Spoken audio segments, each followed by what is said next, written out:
Uranium उत्खनन को लेकर के टाइगर जयराम कुमार महतो का बड़ा बयान सामने आया है दोस्तों। जो बजट सत्र अभी चल रहा है और सरकार जिन जिन चीज़ों का बजट जो है वो ला रही है, उन सब सारे बजटों पर सवाल उठा रहे हैं।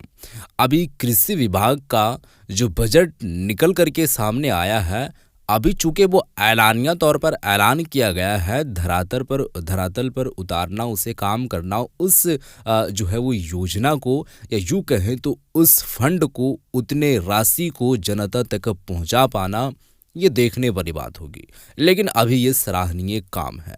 इसी तरीके के जो काम सराहनीय लायक होते हैं वो सराहनीय करते हैं लोग, और उसको लोग एप्रिसिएट जो है वो करते हैं। लेकिन कई ऐसे जगहों पर या कई ऐसे जो है वो चीज़ों पर जो बजट लाने की कार्य करते हैं, जो बजट लाते हैं, वो जनता को, या यूँ कहें जो विधायकों को पसंद नहीं आती है, तो उस पर जो है वो सवाल दर सवाल खड़े किए जाते हैं।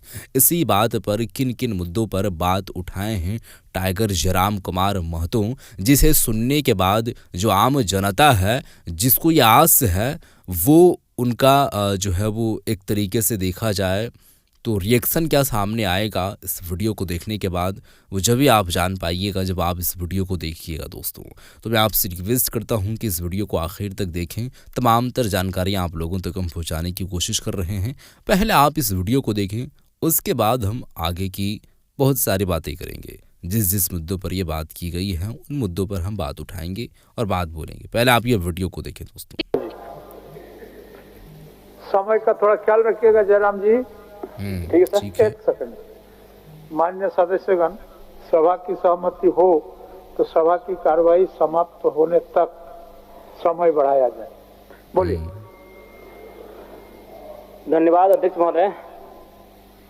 सरकार ने ग्रामीण विकास के लिए 9,841 करोड़, ग्रामीण कार्य के लिए 4,776 करोड़, पंचायती राज के लिए 2,144 करोड़ और वन पर्यावरण विभाग के लिए 1,381 करोड़ की मांग रखी है। सरकार ने कल्याण और शिक्षा के बाद 11% राशि को ग्रामीण विकास, ग्रामीण कार्य और पंचायती राज के लिए प्रावधान किया है। इस राशि को सरकार अगर खर्च कर पाए तो बहुत बड़ी उपलब्धि होगी अध्यक्ष महोदय। लेकिन विगत वर्ष 13,657 करोड़ की राशि ली गई थी, परंतु खर्च मात्र लगभग 10,176 करोड़ की राशि को खर्च कर पाए थे। यानी कि 3,481 करोड़ की राशि का खर्च नहीं हो पाना दुर्भाग्य अध्यक्ष महोदय। जबकि ये ग्रामीण व्यवस्था की बात है, पंचायती राज की व्यवस्था है। ग्रामीण यानी गांव, और गांव तभी सशक्त होंगे जब उनका जो हिस्से की राशि है वह 100% खर्च हो पाए। बीते वर्ष देश की प्रति व्यक्ति आय 2,28,000 रुपए थी अध्यक्ष महोदय। गोवा में सर्वाधिक 4,61,000 रुपए, वहीं हमारे झारखंड में मात्र 68,612 रुपए थी, जो कि चिंताजनक है। अच्छा अध्यक्ष महोदय, भारत की आत्मा गांव बस्ती है। ग्रामीण विकास को मापने के लिए प्रति व्यक्ति आय एक अच्छा पैमाना है। जब झारखंड राज्य को अलग किया गया था, उस समय हम लोग प्रति व्यक्ति आय में 26वें स्थान पर थे, और बड़ी दुर्भाग्य का बात है आज भी हम लोग 26वें स्थान पे बरकरार है अध्यक्ष महोदय। काफी दुर्भाग्य की बात है ये। योजना के तहत 6,01,135 निर्माण को स्वीकृति दी गई है। इसके लिए सराहनीय पहल है। लेकिन मैं बताना चाहूंगा अब तक 19,685 कार्य ही पूर्ण दिखाए गए हैं। अगर इसी गति से अगर काम होगा अध्यक्ष महोदय तो हमें लगता है 25 साल का समय लगेगा, जो कि एक चिंताजनक विषय है। अध्यक्ष महोदय, पंचायती राज की स्थापना इसलिए की गई थी ताकि गांवों को सशक्त किया जा सके, ग्रामीणों को सशक्त किया जा सके। लेकिन आज अगर बात करें झारखंड में पंचायती राज व्यवस्था की बात करें अध्यक्ष महोदय, तो ये व्यवस्था कहीं ना कहीं जो हमारे जनप्रतिनिधि चुन के आते हैं उन्हें उचित अधिकार नहीं दे पाई है। संविधान की धारा 243 के प्रावधान के अनुसार 11वीं अनुसूची में सूचीबद्ध 29 विषयों का अधिकार पंचायतों को देना है। लेकिन झारखंड में इन 29 विषयों पर त्रिस्तरीय पंचायती राज व्यवस्था जनप्रतिनिधियों के अधिकार से बहुत दूर रखा गया है। हमारा राज्य संविधान से ऊपर नहीं अध्यक्ष महोदय। अतः मैं आपके माध्यम से सरकार से ये मांग करता हूं कि जो संविधान अनुसूची 11 में 29 विषय पंचायती राज संस्थाओं को प्रदान किए गए हैं, उन्हें पंचायत को मिलना चाहिए। अध्यक्ष महोदय, वन, क्योंकि झारखंड यानी वन एक महत्वपूर्ण अंग है हमारा, और आज अगर बात करें तो 29.81% वन भूमि है, जिसमें शायद अभी हाल ही में 2% का इजाफा हुआ है। लेकिन अगर घने वन की बात करें, घना जंगल, उसकी प्रतिशत मात्र 3.5 है, जो कि चिंताजनक है। अध्यक्ष महोदय, WHO का रिपोर्ट है कि झारखंड में प्रदूषण को लेकर अलर्ट जारी किया गया है। और अगर प्रदूषण की बात करें तो धनबाद जिला सबसे आगे है। मैं मंत्री महोदया विदुषी मंत्री हैं, मैं इनसे आग्रह करूंगा कि धनबाद, जो कि आपको अर्थव्यवस्था के झारखंड राज्य के दृष्टिकोण से बहुत ही महत्वपूर्ण जिला है, और वह जिला आज कहीं ना कहीं बहुत ही दुखद अवस्था में, इस विषय पर ध्यान दिया जाए। अध्यक्ष महोदय, अध्यक्ष महोदय, अगर जलवायु परिवर्तन की बात कहें तो बड़ा चिंताजनक विषय है। ये कहानी जादूगोड़ा की है। यह हमें लगता है अब वो धीरे धीरे विश्व स्तरीय मामला बनने जा रहा है, इसलिए इस मामले को जरा गंभीरता पूर्वक लेने की आवश्यकता है।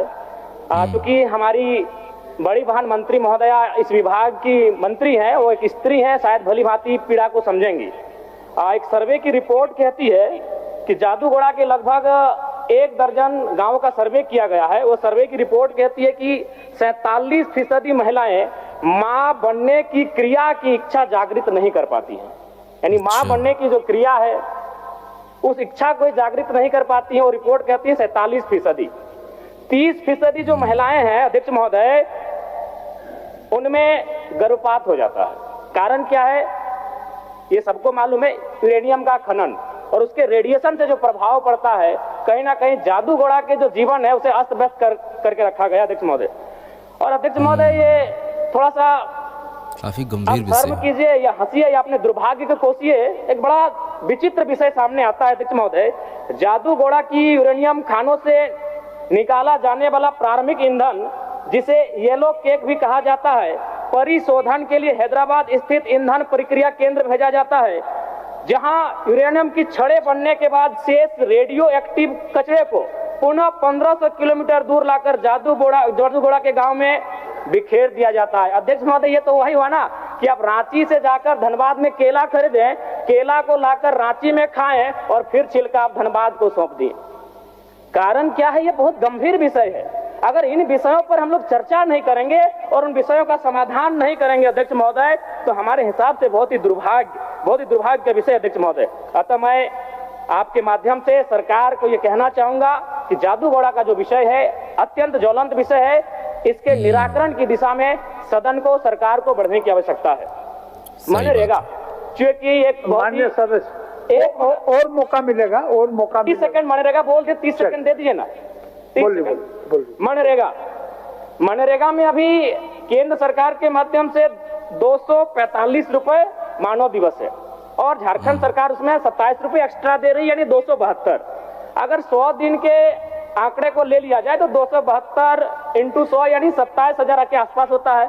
अगर उसे फिर हम लोग 12 महीने होते हैं, अगर 12 महीने से डिवाइड करेंगे तो 2000 से ज्यादा उसका महीने का इनकम होता है।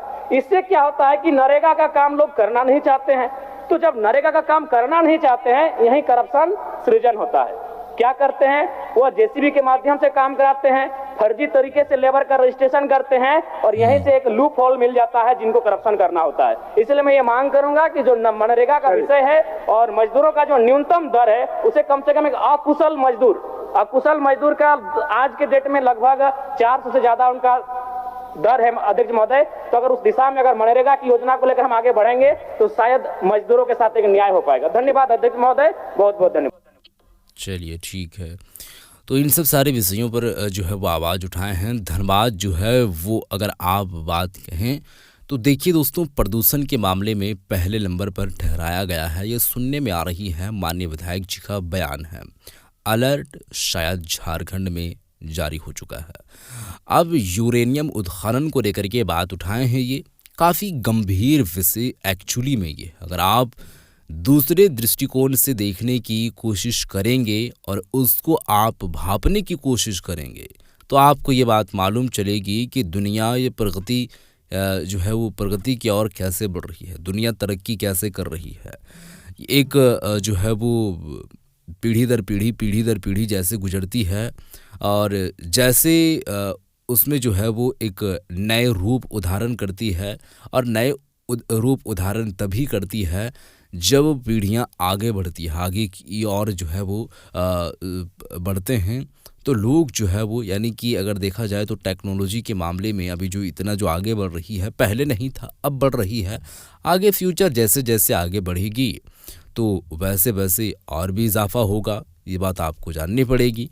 ये जो झारखंड में जो है वो जादू घोड़ा का मामला ये बताए हैं माननीय विधायक जी, यहाँ से ईंधन ले जाया जाता है, हैदराबाद में उसको काम किया जाता है, फिर वो वेस्टेज जो होती है और बाद जो किया जाता है उसको यहाँ पर ला करके छोड़ दिया जाता है। रेडिएशन इतना है कि कई सारी महिलाएं जो है वो माँ बनने की जो है वो इच्छा पूरी नहीं कर सकती है और ना ही वो बन पाती है।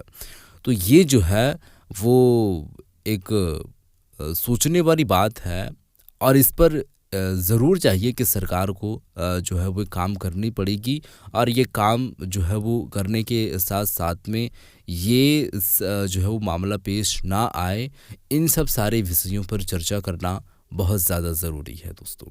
मंत्री को लेकर के बात जो है वो बोले हैं और देखिए इन सब सारे बातों पर जो जनता के हित में आवाज़ लगातार उठा रहे हैं जयराम महतो, ये जनता तो गदगद हो ही रही है, लेकिन इससे डबल गदगद जब होगी जब ये सब काम को अंजाम दिया जाएगा। ये काम जब होगी तो और भी ज़्यादा खुशी का माहौल होगा, तो ज़रूर होगी। सदन में आवाज़ उठ रही है तो सदन में आवाज़ जब उठाई जाती है तो वो काफ़ी भारी भरकम होती है और उसको कहीं ना कहीं वो एक नज़रिए से देखा जाता है और उस पर काम भी किया जाता है। इस वीडियो को शेयर करते हैं, आपका विचार क्या है, क्या कहना चाहेंगे इन सब सारे विषयों पर ज़रूर बताएं। मिलते हैं एक और नई वीडियो के साथ, तब तक के लिए खुदा हाफिज़।